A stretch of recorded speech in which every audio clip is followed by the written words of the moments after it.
మరి అంతేకాదు మీకు అసలు ఉచితాల పైన ప్లేన్ స్పీకింగ్ అనే పుస్తకమే రాశారు ఆయన ఎకనామిక్ ఫిలాసఫీ పైన. కానీ రాజకీయాల్లో అర్థమైంది కనుక 2009కి వచ్చే వరకు ప్రతి ఒక్కరికి అకౌంట్లో 2000 ఇస్తానని ప్రామిస్ చేశారు. 5 ఏళ్ల కిందటి విషయం కనుక జనం నమ్మలే.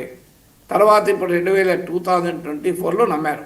20 ఏళ్ళు దాటిపోయింది కదా, ప్రజలు మర్చిపోయి ఉంటారు కదా, పబ్లిక్ మెమరీ షార్ట్ లివ్డ్ అంటారు కదా. సో ప్రజలు మర్చిపోవడమే కాకుండా ప్రజలు ఒక విశ్వాసం కూడా కలిగింది. వాళ్ళకు నచ్చినా నచ్చకపోయినా ఏం చేస్తారు, మాకు ఇవ్వక తప్పదు, వాళ్ళు ఏ ముఖ్యమంత్రి అయినా ఇవ్వాల్సిందే, వాళ్ళు సొంతగా నమ్మినా నమ్మకపోయినా అని వాళ్ళ కంక్లూజన్కి వచ్చేసారు. ఇప్పుడు పవన్ కళ్యాణ్ ట్వీట్ కూడా ప్రజలే సీరియస్ తీసుకోరు. పవన్ కళ్యాణ్ రేపు ముఖ్యమంత్రి అయినా కూడా ఉచితాలు ఉంటాయి, మాకు ఎక్కడ పోవు, ఎందుకంటే రాజకీయ నాయకులు తప్పదు అనే కంక్లూజన్కు ప్రజలు ఎప్పుడైతే వచ్చారో, చంద్రబాబు నాయుడు ఫిలాసఫీ ఇది కాదు కదా, చంద్రబాబు నాయుడు పథకాలకు ఉచితాలకు వ్యతిరేకం కదా అని ప్రజలు అనుకోలే. జగన్మోహన్ రెడ్డి కన్నా ఎక్కువ ఇస్తామంటే చంద్రబాబు నాయుడు ఓటేశారు. కానీ మీకు రాజకీయ నాయకత్వానికి స్పష్టత ఉండాలి. ఒకవైపు ఏమో సూపర్ 6 అమలు చేశాం, వైసీపీ ఏమంటాం సూపర్ 6 అమలు కాలేదని విమర్శిస్తే, మేము సూపర్ 6 అమలు చేసాం, మీకు చంద్రబాబు నాయుడు అన్న మాటలు ఏంటి, నాలిక మడతేస్తామన్నాడు. ఎవరైనా సూపర్ 6 అమలు కాలేదంటే నాలిక మడతేస్తామని అన్నాడు.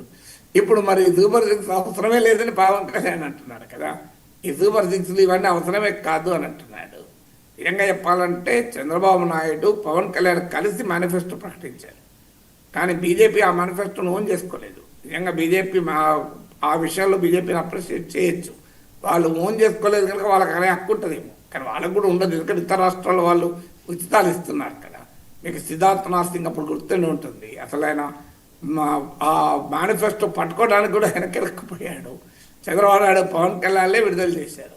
అందువల్ల ఇప్పటికైనా కూటమి ప్రభుత్వం ఏంటి సూపర్ 6కు తప్పనిసరి అమలు చేయాల్సి వస్తుంది. జగన్మోహన్ రెడ్డి పథకాల వల్ల గెలిచాడు కనుక అమలు చేయకపోతే రాజకీయంగా నష్టమవుతుంది కనుక ఏమాత్రం అవకాశం వచ్చినా ఈ పథకాలు ఆపేస్తారనే ఇండికేషన్ పంపిస్తున్నారు. ఏం పంపిస్తున్నట్లు? అందువల్ల పవన్ కళ్యాణ్ ట్వీట్కు చంద్రబాబు సమాధానం చెప్పాలి, మనంగా చెప్పాల్సింది. కూటమి విధానం ఏంది? మీ ఉప ముఖ్యమంత్రి అంటున్నాడు ఉచితాలు ప్రజలు కోరుకోవడం లేదు, యువత కోరుకోవడం లేదని. యువత 25 ఏళ్ల భవిష్యత్తు కోరుకుంటున్నారని.